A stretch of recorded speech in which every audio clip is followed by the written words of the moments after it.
So welcome back to our channel Vishnu studies guys. तो आज का मुद्दा काफ़ी गंभीर है, जिसमें आप देख सकते हैं कि ये ए वर्ल्ड इन ड्रॉट, ये सूखे की स्थिति जो कि डेवलप्ड कंट्रीज़ जो हैं जैसे कि यूरोप हैं, और यूरोप के जो कंट्रीज़ हैं और अमेरिका और चीन, इन जगहों में काफ़ी ज़्यादा सूखे की स्थिति उत्पन्न हो गई है। तो आइए देखते हैं कौन कौन जगह में क्या क्या स्थिति अभी फ़िलहाल में है।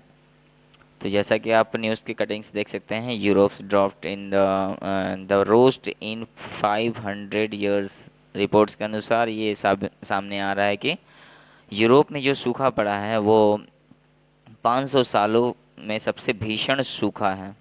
सबसे भीषण 500 सालों में, ऐसा सूखा कभी नहीं आया था 500 साल से। तो यूरोप में ये देखिए, आप देख सकते हैं, ये द गार्जियन का अखबार की कटिंग है। China issue alerts as drought at the and heat wave put crops at risk।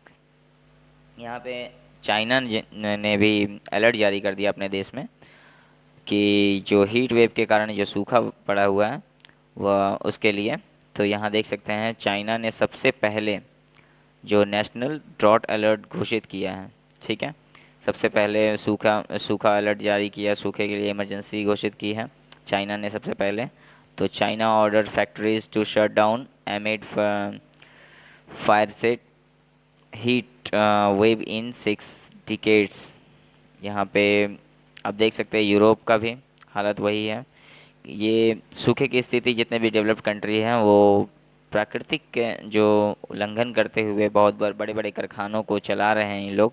और चलाने की वजह से ये क्या कर रहे हैं, उनसे जो केमिकल्स वगैरह निकल रहे हैं और पेड़ों की जो कटाई हो रही है उसकी वजह से आप देख सकते हैं इतनी बड़ी बड़ी बिल्डिंगें, यहाँ पर पेड़ पौधों का नामो निशान तक नहीं है।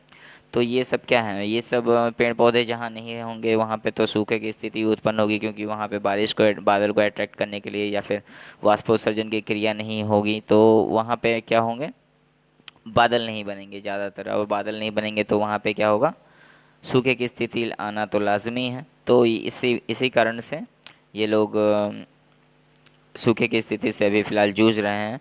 आप देख सकते हैं यहाँ पे सभी अखबारों में ये छाया हुआ है ये न्यूज़ कि यूरोप, चाइना और अमेरिका जो है वो सूखे से ग्रस्त हैं।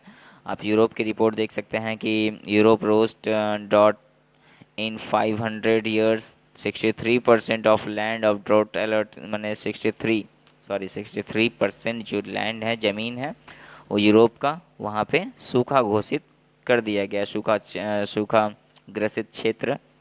और वार्निंग दिया गया है 46% जो ज़मीन है उनके उनको। ये देख सकते हैं आप यूरोप की राइन नदी जो है, राइन नदी में भी काफ़ी ज़्यादा देख सकते हैं यहाँ पानी यहाँ तक हुआ करती थी, और जबकि पानी लगभग एक नाले के बराबर ही बह रही है। तो ये काफ़ी ज़्यादा सूखे की स्थिति आ गई है। और आपको कारण भी बता दिया हमने कि सूखे की स्थिति क्यों आ रही है, क्योंकि यहाँ पे पेड़ पौधों का लगभग ख़त्म ही हो चुके हैं। इसी वजह से आपने यूरोप के बारे में भी सुना होगा कि यूरोप के जो कुछ क्षेत्र और यूके में भी सूखे के लिए रेड अलर्ट जारी किया था, जो कि हीट वेव के कारण उसके जंगलों में काफ़ी ज़्यादा आग आग लगने की समस्याएं हो रही थी।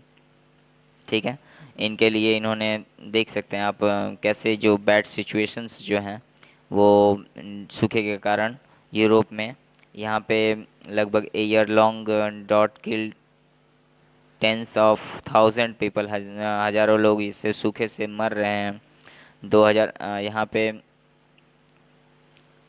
2003, 2010 और 2018 के बाद यहाँ पे फिर से यहाँ पे सूखा की स्थिति उत्पन्न हो गई है, यानी बार बार ये आ रही है। यहाँ की जो नदियाँ हैं, राइन नदी और पो नदी और डैन्यूब नदी जो हैं, यहाँ पे भी सूखे की स्थिति है। ये आप देख सकते हैं nearly 90% of the geographical area in Switzerland and France और स्विट्ज़रलैंड के 90% एरिया में भी सूखा ग्रसित क्षेत्र जो हैं वो घोषित कर दिए गए हैं। अबाउट 83% इन जर्मनी के 83%, और इटली के 75% जो एग्रीकल्चरल ड्राउट सूखे की स्थिति से नुकसान होंगे। खेती भी वो लोग नहीं कर पाएंगे, और खेती नहीं करने के कारण वहाँ पे भुखमरी की स्थिति भी उत्पन्न हो सकती है। और यहाँ आप देख सकते हैं कि यूरोप्स रिस्पॉन्स टू ड्रॉट, यहाँ फ्रांस का आप देख सकते हैं ये क्राइसिस टीम का निर्माण कर दिया गया है, और जो म्यूनसिपैलिटीज़ हैं 100 म्यूनसिपैलिटीज़, उनको ड्रिंकिंग वाटर कहीं से भी पहुंचाने की हिदायत दी गई है। अब जर्मनी के भी हालात देख सकते हैं कि फोकस ऑन राइन रिवर, ये राइन रिवर को सूखे की स्थिति से बचाने, सूखने से बचाने के लिए ये भी अपने कार्य में ग्रसित हैं। और शिप ऑपरेटिंग एट 25% कैपेसिटी, जहाँ 100% होते थे शिप ऑपरेटिंग यानी कि नदियों के द्वारा से व्यापार होता था, वहाँ 100% से घटकर सिर्फ 25% ही व्यापार हो पा रहे हैं। ये व्यापार में भी काफ़ी ज़्यादा कठिनाई उत्पन्न कर दिया गया है सूखे के द्वारा। और इटली में देख सकते हैं आप ड्रॉट इमरजेंसी डिक्लेयर्ड कर दिया गया है। यहाँ पे भी water reel rational rationing in pizza and Verona, जो यहाँ पे भी पानी का लगभग क्या बोल सकते हैं आप, बांट बांट के लोगों के द्वारा, जैसे कि आपको इतना पानी ही यूज़ करने को मिलेगा एक आदमी पर हेड के हिसाब से यहाँ पे लोगों को पानी दी जा रही है, ताकि वो उतने ही पानी में अपने काम को कर पाएँ। और यहाँ आप नीदरलैंड के हालात भी देख सकते हैं। ये सभी देश जो हैं ये सभी सूखे से काफ़ी ज़्यादा ग्रसित हैं। ये मुद्दा काफ़ी गंभीर है। आने वाले फ्यूचर में ये हमारे जो ग्लोबल वार्मिंग बढ़ रही है, और जो अभी से उद्योग ग्रसित जो क्षेत्र को हम लोग अगर कंट्रोल नहीं कर पाए, तो ये सारे जो मुसीबत हैं वो पूरी दुनिया के लिए एक गंभीर समस्या बन जाएगी। ये सभी इम्पैक्ट क्या कर रहे हैं, इम्पैक्ट कर रहे हैं आपके व्यापार में, और ट्रांसपोर्ट्स जितने भी हैं उन पे। और सबसे ज़्यादा तो ये एग्रीकल्चर यानी फूड सिक्योरिटी को भी हार्म कर रहे हैं। और यहाँ आप देख सकते हैं अगर सूखे की स्थिति होगी तो सबसे ज़्यादा प्रभाव जो पड़ता है वह कृषि पे ही पड़ता है। और कृषि हमारे लिए जो वरदान है वही अगर ख़त्म हो जाए तो फिर क्या ही कहना है, लोगों की जीवन लगभग ख़त्म होने के कगार पे चली जाएगी। जहाँ ये आप देख सकते हैं यहाँ पे इलेक्ट्रिसिटी की, आपको बता दें कि अगर पानी नहीं होगी तो आपको क्या क्या समस्याएं हो सकते हैं, जैसे कि न्यूक्लियर प्लांट जो है, पावर प्लांट्स वो भी काम नहीं करेंगे, क्योंकि इनमें भी अधिक मात्रा में पानी का खपत होता है। और इलेक्ट्रिसिटी जो है इलेक्ट्रिसिटी शॉर्टेज के कारण ये मतलब आपको पता होना चाहिए कि इलेक्ट्रिसिटी जो बनाई जाती है वो कोयले के द्वारा, कोयले को जलाकर उसके वेपराइज होने के बाद वेपराइज करके पानी को, उसके बाद उससे बिजली बनाई जाती है। तो यहाँ पे जब कोयले को जलाने पे जो पानी को वेपराइज करने के लिए पानी की भी आवश्यकता होती है, अगर पानी ही नहीं होगी तो बिजली का भी शॉर्टेज होगा। और न्यूक्लियर पावर प्लांट भी बंद होने के कगार पे चले गए हैं। और इसके बीच एक और चीज़ जो है वो भी पॉइंटेबल है। यहाँ पे देख सकते हैं war between Russia and Ukraine जो है, इन दोनों के बीच में वॉर होने के कारण यहाँ पे इन दोनों में वॉर होने से क्या हुआ, यूरोप से जो आने वाले जो गैस हैं वो सॉरी रशिया से आने वाले गैस पाइपलाइन के द्वारा गैसेस की वजह से यहाँ के यूरोप के लोग जो थे वो बिजली बना लेते थे। लेकिन अभी क्या हुआ, युद्ध के कारण उन पर भी सैंक्शन लगने के कारण यूरोप भी बिजली नहीं बना पा रहा है, और उनमें भी कमी आई है, जिससे वो जल का इस्तेमाल ज़्यादा कर रहा था। ये आप देख सकते हैं agriculture also has been affected badly, काफ़ी बुरी तरीके से अफेक्ट किया गया है यहाँ पे एग्रीकल्चर को। और गर्मी के चलते चीन को लगभग 3.2 हज़ार करोड़ रुपए का नुकसान हुआ है। सिर्फ जुलाई में ज़्यादा गर्मी से चीन को $400 मिलियन यानी कि 3.2 हज़ार करोड़ रुपए का नुकसान हुआ है। और हीट वेव के चलते चीन में 55 लाख से ज़्यादा लोग प्रभावित हुए हैं। और बिजली कटौती से चोंगकिविंग में यूरिया का प्रोडक्शन जो है 35,000 टन, और मैथेनॉल का प्रोडक्शन 10,000 टन तक घट गया है। तो ये आपके बिजनेस और बिजली और सुख सुविधा और पीने और एग्रीकल्चर, ये सभी पे इफ़ेक्ट करता है। ये सूखा जो है बहुत ही गंभीर जो समस्या है हमारे दुनिया के सामने अभी उभर कर सामने आ रहा है धीरे धीरे। ये 22 लाख हेक्टेयर की खेती की ज़मीन प्रभावित हुई है चीन की। तो यहाँ पे सबसे बुरा हालत सूखे से चीन का है। और चीन में भी थर्मल पावर प्लांट, जैसे कि मैंने कहा कि आपको, थर्मल पावर प्लांट जो वाष्प के जरिए बनाया जाता है।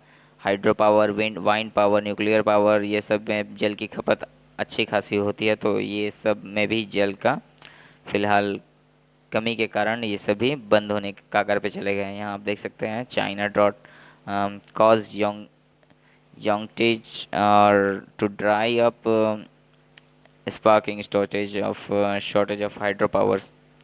जैसा कि आप देख रहे हैं सभी न्यूज़ में वही छाया हुआ है। यहाँ पे ड्रॉट इन इन चाइना, जो कि मैंने पहले भी आपको बता दिया है। और ये जो इनकी नदियाँ देख सकते हैं, चाइना की जो यांगटेज नदी है, वो भी सूख गई है लगभग। देख सकते हैं आप, ये उन नदी की जो प्रवाह क्षेत्र था वो है सूख गया है पूरा एकदम। आप देख सकते हैं सबसे बड़ी नदी जो है चीन की नदी का वाटर लेवल लगभग 13 अगस्त को 57.5 फीट रह गया, जो कि 1865 के बाद सबसे कम लेवल है अभी तक का। ठीक है, तो ये सब देख सकते हैं आप, नदी वाला क्षेत्र यहाँ पे पानी हुआ करता था, ये सब भी सूख के पूरा एकदम बंजर इलाका बन चुका है। तो ये हीट वेव्स देख सकते हैं आप। और ये अमेरिका में भी आप देख सकते हैं, according to the US government over 40% of area in United State का, यहाँ पे लगभग 40% एरिया यूनाइटेड स्टेट का प्रभावित हुआ है सूखे से अभी फ़िलहाल में। और यहाँ के 130 मिलियन लोग जो हैं वो प्रभावित हुए हैं इस सूखे से। आप रेड रेड एरियाज़ को देख सकते हैं जो सूखे से ग्रसित है चाइना का। यहाँ पे भारत का भी आप देख सकते हैं, भारत में भी जो अलग अलग जगहों पे सूखे की स्थिति उत्पन्न हो रही है, जहाँ जहाँ आप रेड डॉट्स देखते रहे हैं वहाँ वहाँ सूखे की स्थिति उत्पन्न हो रही है। और आपको मैप के ज़रिए बता दें कि कहाँ कहाँ पे सूखे की स्थिति, तो आप देख सकते हैं गुजरात में, महाराष्ट्र में, मध्य प्रदेश के कुछ एरियाज़ में, और झारखंड में, वेस्ट बंगाल में, बिहार में, उत्तर प्रदेश के नेपाल से सटे वाले इलाके में, उत्तराखंड में, जम्मू एंड कश्मीर में। तो ये सब जगह में सूखे की स्थिति उत्पन्न हो रही है। तो ये भारत के लिए भी चिंता का विषय है कि इसको अभी से ही हैंडल करने की कोशिश की जाए। तो यहाँ पे आप देख सकते हैं कि रिकॉर्ड तोड़ गर्मी के बाद जो 2022 यूरोप में 500 वर्षों में सबसे खराब सूखा वर्ष हो सकता है, क्योंकि अभी भी और ज़्यादा हालात बद से बदतर होए जा रहे हैं। बड़ी नदियाँ जो हैं उथली धाराओं में सिमट गई हैं, काफ़ी छोटे छोटे धाराओं में बह रही हैं, जिससे बिजली का उत्पादन भी प्रभावित हुआ है। और चीन और अमेरिका भी सूखे की स्थिति का सामना कर रहे हैं। अगला पॉइंट देख सकते हैं आप, सूखे को 500 वर्षों में सबसे खराब माना गया है, यानी कि 500 वर्षों में ऐसा सूखा कभी नहीं आया था। और 1540 में यूरोप में इतनी गर्मी शुष्क थी, जबकि एक साल में सूखे ने हज़ारों लोगों का जान मतलब ले लिया था। और हालांकि पहले के यूरोप जैसे जो यूरोप में सूखे जैसी स्थिति 2003, 2010, 2018 में 1540 की घटना की तुलना में की गई थी, जैसा कि मैंने आपको पहले भी बता दिया है। और यूरोप की कुछ सबसे बड़ी नदियाँ राइन, पो और लॉयर, डेन्यूब, जो आमतौर पर दुर्जे जलमार्ग यानी कि काफ़ी दूर दूर तक जलमार्ग को प्रमोट करती थी, वो मध्यम आकार की नावों को भी बहा कर ले जाए, मतलब ले जाने में असमर्थ रह गई हैं। तो सब मिलाकर काफ़ी बुरे हालात हैं यहाँ पे यूरोप, चाइना और अमेरिका में। तो इन हालातों को अब जल्द से जल्द सरकार को और यूएन को भी इसके ऊपर एक्शन लेते हुए कार्य करना चाहिए।